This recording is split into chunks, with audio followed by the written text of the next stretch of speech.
dans le feu des manifestations contre le 5e mandat du président Bouteflika, les éventuelles conséquences d'une déstabilisation de l'Algérie bouleversent l'esprit des diplomates français.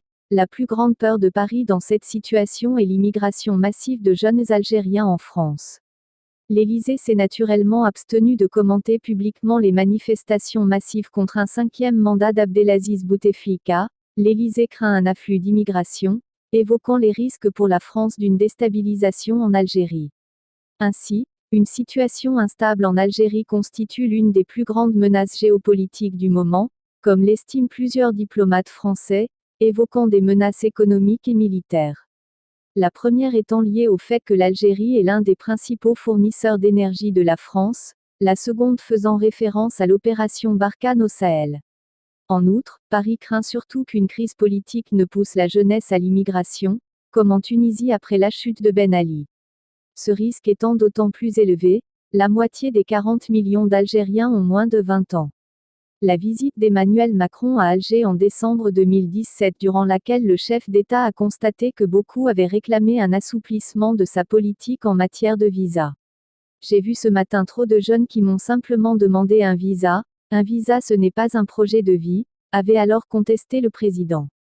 Qui plus est, le locataire de l'Élysée entend être le président qui saura tourner la page des relations empoisonnées par le passé colonial, poursuit le journaliste.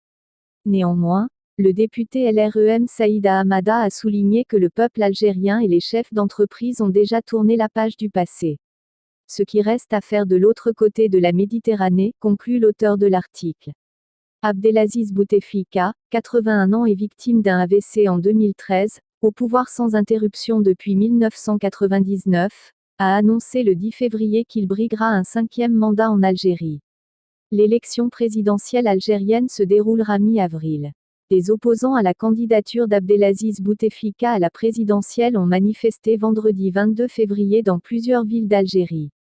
Dimanche, de nombreux manifestants ont également défilé à Paris et à Alger. Alors que vers le ciel d'Alger s'élève le plus haut minaret du monde, l'économie du pays s'enfonce aussi sûrement que les cours du pétrole. Les ventes de gaz et d'or noir représentent 60% des recettes budgétaires.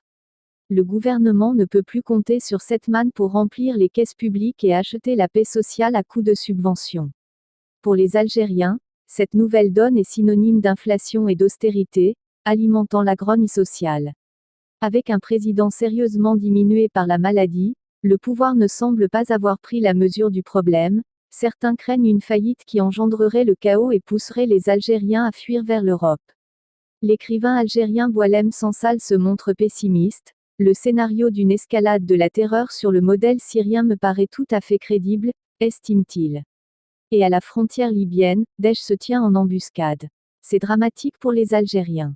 Mais c'est aussi en grande partie par faute de n'avoir pas su jeter aux orties les politiciens qui dirigent mal ce pays. Malgré toutes les saloperies qui ont pu être déversées sur la colonisation, en partie par des historiens de bas niveau, pour ne pas dire de caniveaux tels ce Benjamin Stora qui connaît l'histoire de son pays natal comme sa poche, lui qui a quitté l'Algérie à l'âge de 9 ans. Il sait donc tout sur la guerre d'Algérie et même sur l'Algérie tout court. Je ferme ces parenthèses qui me donnent envie de gerber.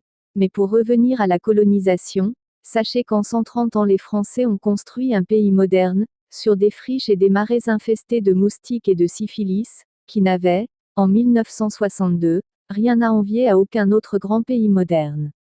Comble d'ironie, beaucoup d'Algériens qui ont connu cette époque l'évoquent avec nostalgie.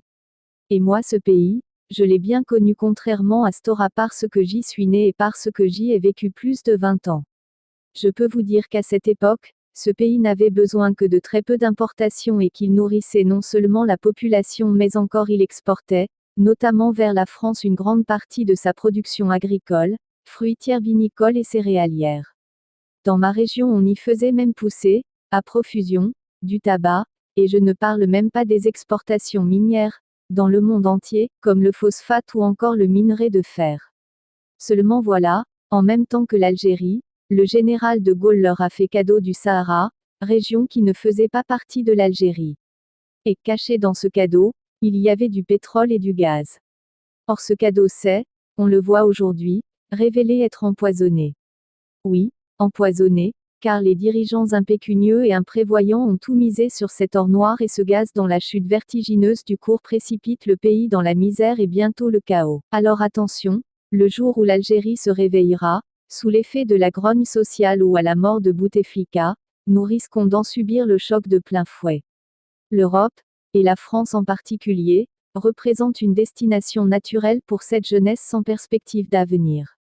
Ils étaient déjà nombreux à s'infiltrer dans les colonnes de réfugiés de la guerre en Syrie, tentant de profiter des filières et des opportunités d'accueil.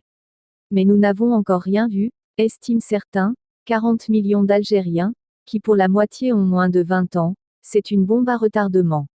Et en première ligne, la France serait coupable d'attendre passivement cette fatalité. Son passé colonial nourrit une méfiance toujours à vif et l'oblige à beaucoup de précautions. Mais notre diplomatie a un devoir de vigilance face à ce qui se passe à Alger. Sans se rendre coupable d'ingérence, elle peut contribuer, estime le Figaro, à identifier la relève et la soutenir. Afin que, le jour venu, les Algériens sortent de leur torpeur avec d'autres options qu'un exode qui leur serait fatal autant qu'à nous.